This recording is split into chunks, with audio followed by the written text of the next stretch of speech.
In this example, we have the giant Ferris wheel at Cedar Point is 128 feet in diameter and completes 2 revolutions in 2 minutes and 7 seconds.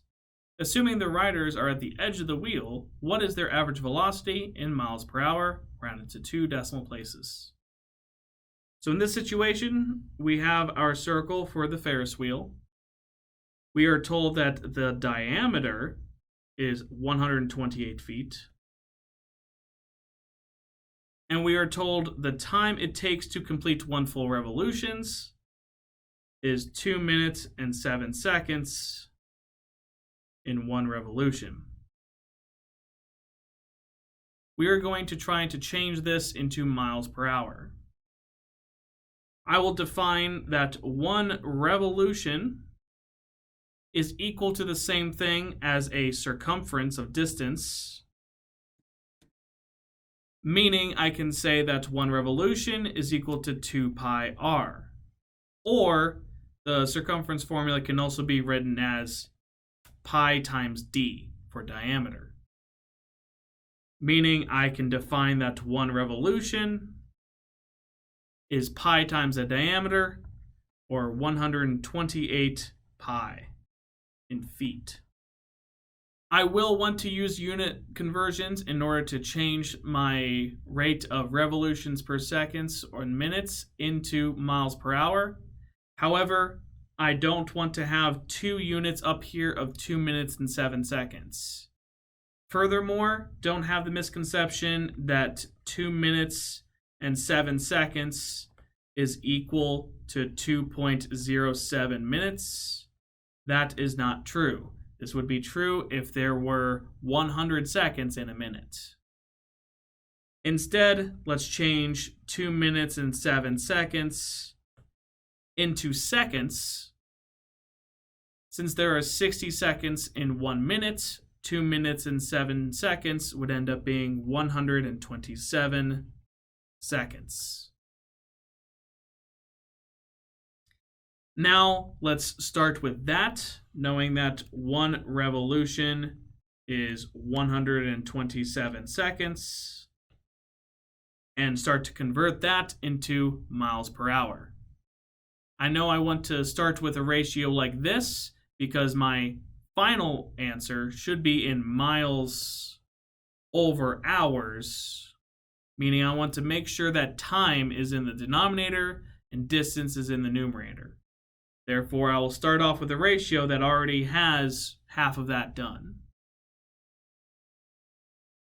I will in this case choose to multiply and change my time in the denominator into hours first, although you can choose to change revolutions first if you so please. If I want to change seconds into minutes via the concepts of unit conversion, I will do so by making sure that I structure my next fraction so that seconds is in the opposite side of the next fraction. Seconds currently is in the denominator. I will therefore put it in the numerator of the next fraction so that they will cancel out. And I can change seconds into minutes, since I know that there are 60 seconds in 1 minute. And I can also change, after I have now minutes in the denominator, I can now change minutes into hours, again knowing that there are 60 minutes in 1 hour. I now currently have revolutions in the numerator and hours in the denominator. I wanted hours in the denominator, so that means I'm halfway done. In order to change this so that I eventually get miles in the numerator, I know from above that I can change revolutions into feet. So I'll put revolutions in the denominator so it'll cancel out with the one that is currently in the numerator.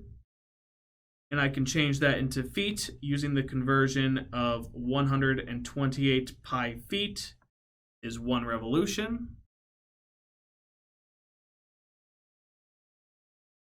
And then I only need one last conversion in order to change feet into miles. Using the note from the problem, we have that 1 mile is 5,280 feet. With all of these conversions set, I now have miles in the numerator and hours in the denominator. So I should be good to multiply through and get a final answer. If I multiply through, my numerator will have 60 times 60 times 128 pi. And my denominator will have 127 times 5280. This will give me my final answer in miles per hour. At this point, I can now use a calculator to approximate this. Using my calculator here, I do not need to be in radian mode because I'm not using a trigonometric function that is using a degree measure or radian measure as an input. My numerator here was 60 times 60 times 128 pi.